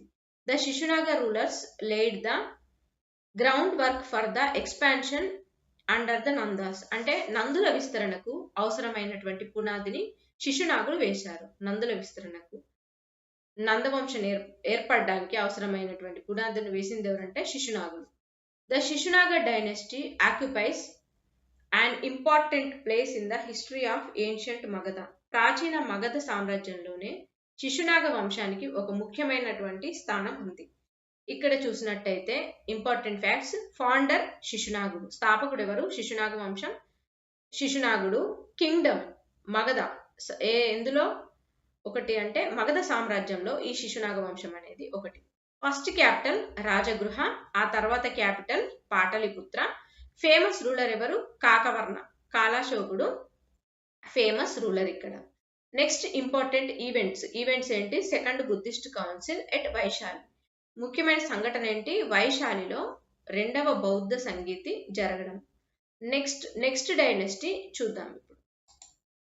నంద డైనస్టీ, నంద సామ్రాజ్యం గురించి తెలుసుకుందాం. The Nanda dynasty ruled Magadha before the Mauryan empire. అంటే మౌర్య సామ్రాజ్యానికి ముందు మగధను నందవంశం పాలించింది. అంటే శిశునాగ వంశం తర్వాత మగధ సామ్రాజ్యం ఏంటిది? మౌర్య సామ్రాజ్యం కంటే ముందు వచ్చిన వంశం ఏంటి? Nanda dynasty. The Nanda dynasty was founded by Mahapadmananda. Nanda వంశాన్ని స్థాపించింది ఎవరంటే మహాపద్మానందుడు స్థాపించాడు. Mahapadmananda is known as the first historical emperor of north India. అంటే మహాపద్మానందుడిని ఉత్తర భారతదేశపు తొలి చారిత్రక చక్రవర్తిగా పరిగణిస్తారు. The capital of Nanda dynasty was Pataliputra. Nanda వంశపు రాజధాని ఏంటంటే Pataliputra. Next, the Nandas belongs to the Magadha kingdom. Nanda సామ్రాజ్యం కూడా మగధ సామ్రాజ్యానికి చెందినదే. The Nanda dynasty ruled during the 4th century BCE. అంటే నంద వంశం క్రీస్తు పూర్వం 4వ శతాబ్దంలో పాలించింది. Mahapadmananda defeated many Kshatriyas kingdoms. అంటే మహాపద్మానందుడు అనేక క్షత్రియ రాజ్యాలను జయించాడు. The Puranas describe Mahapadmananda as Sarvakshatrantaka. అంటే ఏంటంటే పురాణాలు పద్మానందుడిని ఏమంటారంటే సర్వ క్షత్రాంతకుడుగా పేర్కొంటాయి. Next, the Nandas possessed enormous wealth. అంటే ఏంటి? నందులు అపారమైనటువంటి సంపదలను కలిగి ఉన్నారు. The Nanda treasury was considered one of the richest in ancient India. అంటే నందుల ఖజానా, నందవంశపు ఖజానా ప్రాచీన భారతదేశంలో అత్యంత సంపన్నమైనదిగా భావించబడింది. The Nandas maintained a huge standing army. నందవంశ రాజులు భారీ శాశ్వత సైన్యాన్ని నిర్వహించారు. Next, Greek writers praised the military strength of the Nandas. Greek రచయితలు నందుల సైనిక బలాన్ని ప్రశంసించారు. Alexander the great reached the borders of the Nanda empire. Alexander మహారాజు నంద సామ్రాజ్య సరిహద్దుల వరకు చేరుకున్నాడు. Alexander's army refused to fight the powerful Nandas. శక్తివంతమైనటువంటి నందులతో యుద్ధం చేయడానికి అలెగ్జాండర్ సైన్యం నిరాకరించింది. అప్పుడు Dhanananda was last ruler of Nanda dynasty. Nanda dynasty చివరి రాజు ఎవరంటే ధనానందుడు. Dhanananda was famous for his immense wealth. అంటే ధనానందుడు కూడా అపారమైన సంపదకు ప్రసిద్ధి చెందాడు. Chanakya was insulted in the court of Dhanananda. Okay, ధనానందుడి రాజసభలో చాణక్యుడు అవమానింపబడ్డాడు. అందుకని Chanakya vowed to destroy the Nanda dynasty. అప్పుడు నంద వంశాన్ని నాశనం చేస్తాడని చాణక్యుడు ప్రతిజ్ఞ చేశాడు. Chanakya supported the Chandragupta Maurya against the Nandas. చాణక్యుడు చంద్రగుప్తుడి మౌర్యుడికి నందులపై మద్దతు ఇచ్చాడు. అంటే చంద్రగుప్త మౌర్యునికి ట్రైనింగ్ ఇచ్చి వారిపైనే యుద్ధానికి దింపాడన్నమాట. చంద్రగుప్త మౌర్య డిఫీటెడ్ ధనానంద. చంద్రగుప్త మౌర్యుడు ధనానందుడిని ఓడించి మౌర్య సామ్రాజ్యాన్ని స్థాపించాడు. Okay, the Mauryan empire succeeded the Nanda dynasty. నందవంశం తర్వాత మౌర్య సామ్రాజ్యం ఏర్పడింది. అప్పుడు next the Nandas expanded the Magadha empire significantly. అంటే నందులు మగధ సామ్రాజ్యాన్ని గణనీయంగా విస్తరించారు. The Nandas collected heavy taxes. అప్పుడు వారు అధిక పన్నులు కలెక్ట్ చేసేవారు. Heavy taxes made the Nandas unpopular among the people. అధిక పన్నులు వసూలు చేయడం వల్ల ప్రజల్లో అప్రీతిని సంపాదించారు నందవంశపు రాజులు. The Nanda rulers strengthened the central administration. నందరాజులు కేంద్రీకృత పరిపాలనను బలోపేతం చేశారు. The Nandas promoted agriculture and irrigation. అంటే నందవంశరాజులు వ్యవసాయం మరియు నీటిపారుదల అభివృద్ధికి ప్రాధాన్యం ఇచ్చారు. The Nanda dynasty played a key role in unifying northern India. అంటే ఉత్తర భారతదేశంలోని ఏకీకరణలో నందవంశం అనేది కీలక పాత్ర పోషించింది. The Nanda dynasty laid the foundation for the Mauryan dynasty. Maurya సామ్రాజ్య స్థాపనకు నందవంశం పునాది వేసింది. The Nanda dynasty is mentioned in Buddhist and Jain literature. అంటే ఏంటి?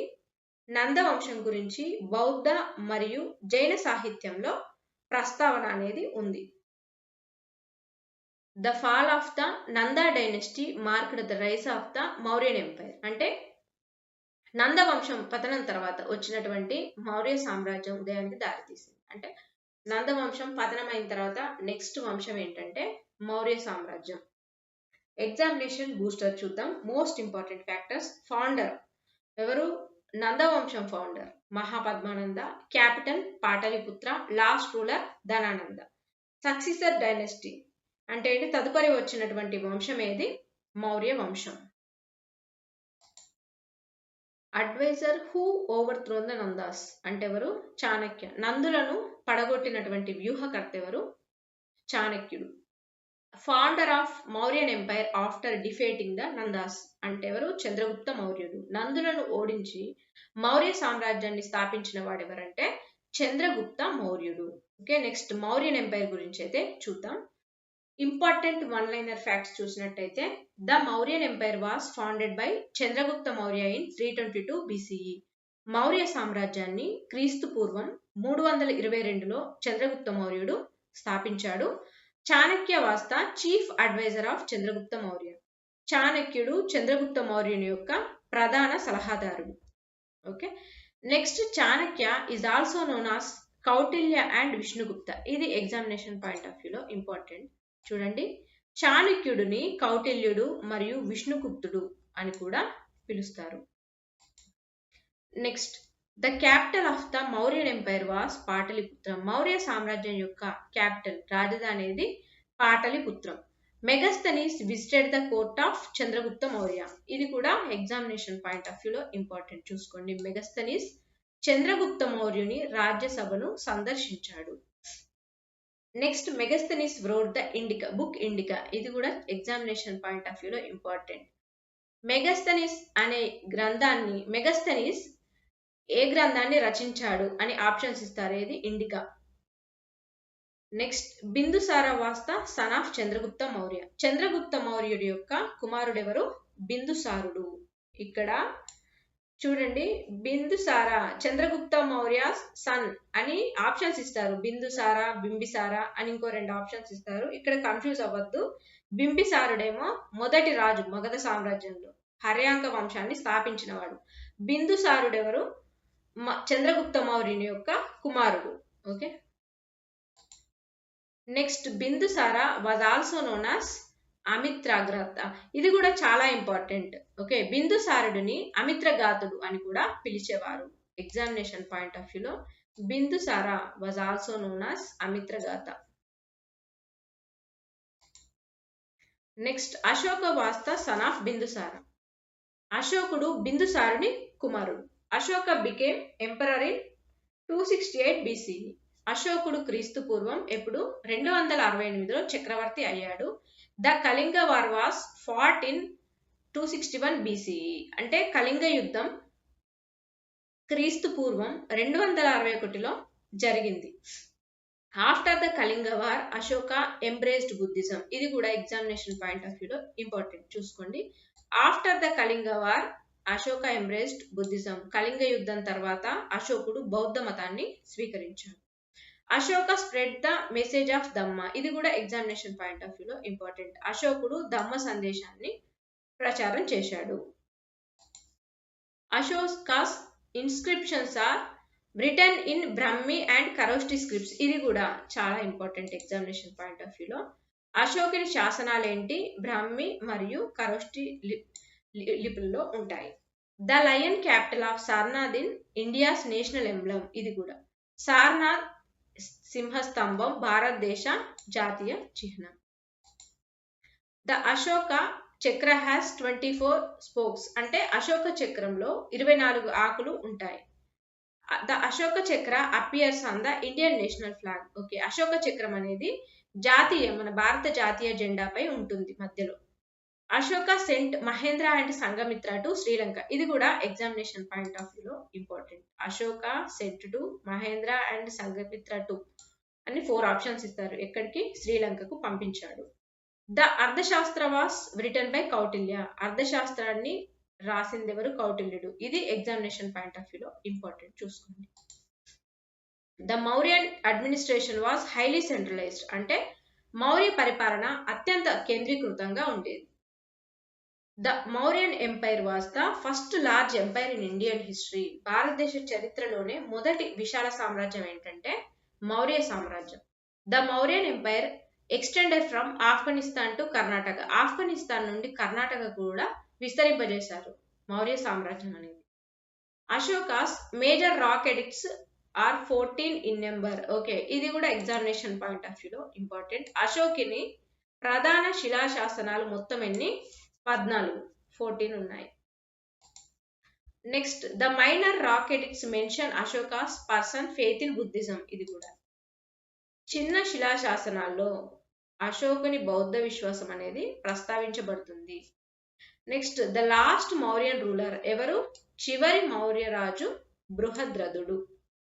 Okay, next Brihadratha was killed by Pushyamitra Shunga. బృహద్రథుడిని పుష్యమిత్ర శుంగుడు హత్య చేశాడు. Next the Mauryan empire ended in ఎప్పుడు? 185 BCE. మౌర్య సామ్రాజ్యం అనేది క్రీస్తు పూర్వం ఎప్పుడు ముగిసింది? 185లో ముగిసింది. Ashoka is also known as Devanampriya Priyadarshi. ఇది ఎగ్జామినేషన్ పాయింట్ ఆఫ్ వ్యూలో ఇంపార్టెంట్, చూసుకోండి. అశోకుడు దేవనాంప్రియ ప్రియదర్శి అనే బిరుదుతో ప్రసిద్ధి చెందాడు. Junagarh inscription mentions the Sudarshana lake. ఇది కూడా చాలా ఇంపార్టెంట్ ఎగ్జామినేషన్ పాయింట్ ఆఫ్ వ్యూలో. జునాగఢ్ శాసనంలో సుదర్శన సరస్సు ప్రస్తావించబడింది. Next the Mauryan period is known for efficient administration and public welfare. అంటే మౌర్యుల కాలంలో సమర్థవంతమైనటువంటి పరిపాలన మరియు ప్రజా సంక్షేమానికి ప్రసిద్ధి చెందింది. ఓకే,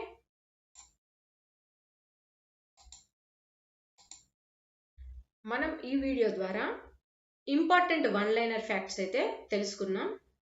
ఏది రాతి యుగం, ఇండస్ వ్యాలీ సివిలైజేషన్, తర్వాత వేదికేజ్ తర్వాత జైనిజం, బుద్ధిజం, 16 మహాజానపదాస్, మగధ సామ్రాజ్యంలోని Haryanka dynasty, Shishunaga dynasty, Nanda dynasty, Maurya dynasty. ఇవన్నీ అయితే తెలుసుకున్నాం. ఇంపార్టెంట్ వన్ లైనర్ ఫ్యాక్ట్స్ అంటే ఎగ్జామ్ వెళ్ళే ముందు కొద్దిగా జస్ట్ ఇలాగా రివిజన్ చేసుకోవడానికి వీలుగా తెలుసుకున్నాం. సో నెక్స్ట్ వీడియోలో ఇలాంటి ఇంపార్టెంట్ వన్ లైనర్ ఫ్యాక్ట్స్ అయితే కొన్ని టాపిక్స్ కవర్ చేసిన తర్వాత ఏన్షియంట్ హిస్టరీలో ఆ తర్వాత తెలుసుకుందాం. ఓకే, ఇలాంటి మరిన్ని వీడియోల కోసం మన ఛానల్ విహాన్షి అకాడమీని లైక్ చేసి షేర్ చేసి సబ్స్క్రైబ్ చేసుకోండి. Okay, please like, share and subscribe. Thank you.